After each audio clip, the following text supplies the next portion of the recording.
રામ મારી રામ મારા ભત્રીમો આવતી હતી 2-3 રવિવાર ભર્યા હતા પછી મારા ભત્રીજાના વહુને 2 મહિના થયા હતા એટલે મેં કીધું તું બારે જા હેડ તને માતાજી દીકરો જ આપશે એટલે કે આ કે એવું ના હોય મૂકો ના તું એક વાટકો તો હેડ વિશ્વાસ તને આવશે માતાજી અમે જે એમને વિશ્વાસ આવે તું હેડ એટલે આવ્યો પછી એને રવિવાર વહુએ ભર્યા જ્યાં સુધી કે મને ગાડી બેસાશે તો સુધી મારી રવિવાર ભર્યો તો મૂકો માં એને મનોકામના પૂરી કરજે મારું એક કામ ઓછું કરજે પણ માં એ બહુ હારી ગયો તો માં 3 દીકરીઓ હતી તેમાં એનું મનોકામના તે પૂરી કરી માં આગળ એમને 3 દીકરીઓ હતી હા એમના માં એમ કે દીકરી હશે તો હું કેનલમાં પડીને મરી જઈશ કે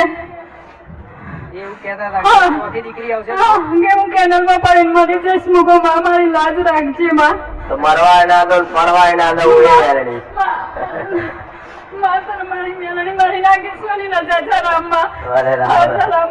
તમારા વિશ્વાસ નું પ્રમાણ રાખવા અત્યારે કોઈને પડવા નવડે પડેલા ના કાઢ્યા પડેલા ના કાઢ્યા તો કોઈ પડવા દો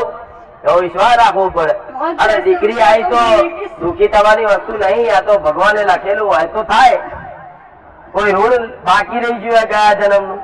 કોઈ દાન કરવાનું બાકી રહી ગયું તો તમને આ 3 દાન કરવાનો કન્યા દાન કરવાનો ભગવાને અવસર આપ્યો એ સૌભાગ્ય કહેવાય ઘોડા રાજી રહેવાનું હોય કન્યાદાન મહાદાન કન્યાદાન છે ને તો એક નહીં 3 કન્યાદાન કરવાનો ભગવાને તને અવસર આપ્યો આવી રીતે રાજી રહી અને કદાચ એનો આભાર પ્રગટ કરે ને તો ખરું જીવન કહેવાય નિરાશ થવાની વસ્તુ નહીં દુનિયા તો મેળા મારે દુનિયાની તો વાતો કરવાનું કોમ છે પણ છતાંય તે તમારો વિશ્વાસ ટકાવવા માટે મેળાને જવાબ આલ્યો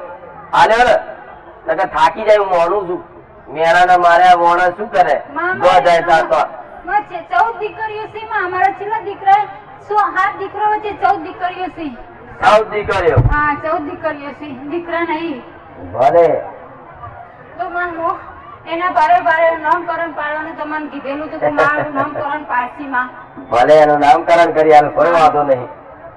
જો એનું નામ હર્ષ રાખો હર્ષ હા માં હા ગમ્યું કે નહીં હા માં ગમ્યું હા બસ તો ભાઈ દુઃખી નહીં થવું દરેક 3 દીકરીઓ હોય 4 હોય 5 હોય ના હોય ને તો એ દુઃખી નહીં થવું ક્યારેય નહીં થવું આ તો ભગવાનનું બધું બનાવેલું વિધાન હોય સ્વીકાર કરાય ભગવાને જે આલ્યું એમ પણ તોય ના હોય ને કોક ને તો પ્રાર્થના કરજો તમારા બોલ ઉપર કોકનું કદાચ હવાશેર માટી આલીશ દીકરા આલીશ દીકરીઓ આલીશ જે માગશો આલીશ રામ